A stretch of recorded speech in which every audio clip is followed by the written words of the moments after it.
mitochondria to be processed for energy. Somewhere, but it also could be high after doing a marathon.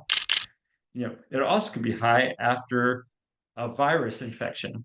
Technically, we don't need ferritin in the tissue in the blood.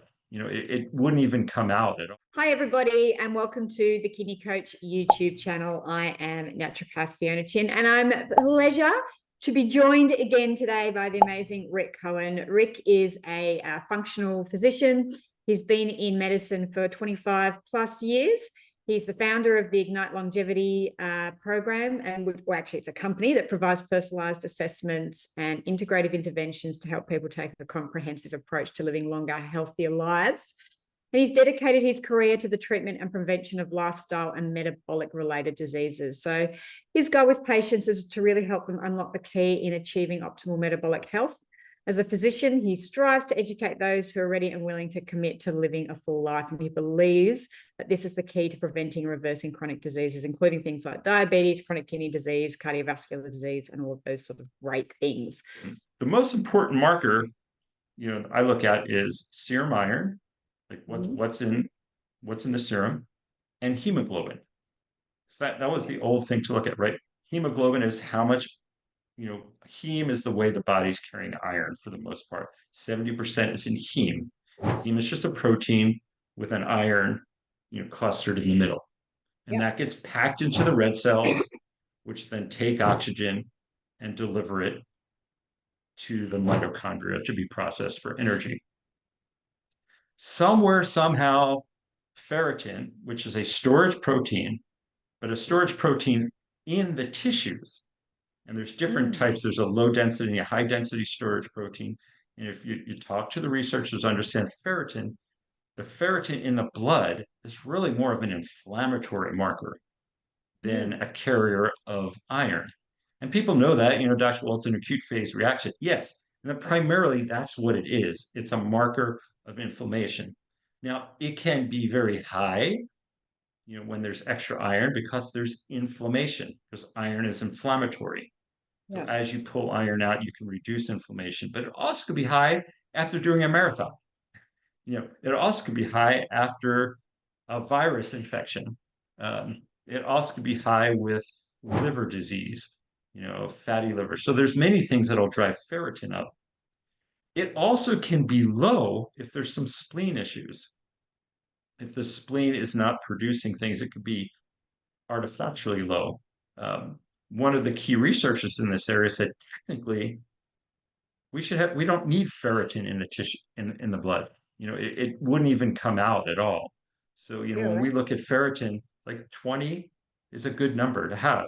I almost don't pay attention to it as a marker of high iron, other than if it's coming up low. And let's get back to if hemoglobin, serum iron, and then iron saturation, right? So when you look at the CBC, red blood cells, right? So we need red blood cells to be floating around, but the red blood cells need hemoglobin in those with heme. So knowing that hemoglobin, and it varies a little bit. Women have a little bit lower, naturally, since they bleed and they're smaller typically, and it varies. Men have higher. Testosterone drives hemoglobin, because why? Because it's an mTOR that makes driver, right? Iron is also an mTOR driver, because what do you need to grow? You need oxygen, right? So if you're in an anabolic state, your body needs more iron, and testosterone will cause greater absorption of iron. And if men know that, it's like, oh, I'm taking testosterone, my hemoglobin's gone too high, and they'll actually tell people to give blood to. Well, I tell people to give blood most of the time anyway. But that's unique. It's like, well, okay, so there's a downside to testosterone too, from its longevity effects. If you don't pay attention to that extra iron being absorbed, you're sort of paying Peter to Paul, borrowing Peter to pay Paul, right? Yeah, whatever. Right. You might be benefiting on one hand, but your long-term effects are not good. Gotcha. So what we want to shoot for is, we talked about parasites and not, regular bleeding, or even in, you would get cuts and you would naturally bleed and lose some blood periodically. Typically an ideal is to be on that lower threshold of hemoglobin. So women 13, men around 14. So I shoot for that lower part. You don't have to be there, but that's sort of a goal as we start to optimize. Then you want to look at serum iron. Yep. Typically around 100 is, I don't know the units off the top of my head, but 100 is the goal.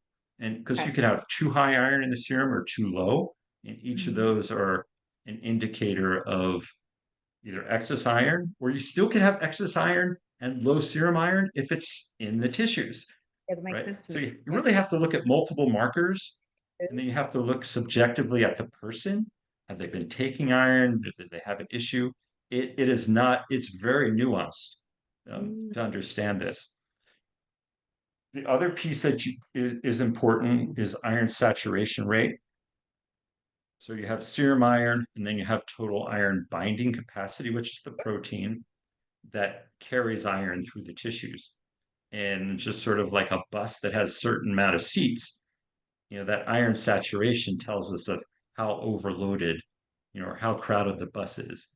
We ideally want around 20%. I like to keep that low. You really want enough iron to make sure you're within that lower range. But keeping hemoglobin above normal, keeping iron saturation and serum iron around 100. And then at that point, if you're good, don't care about ferritin unless it's way high, and that's a sign of some major inflammation. Yeah.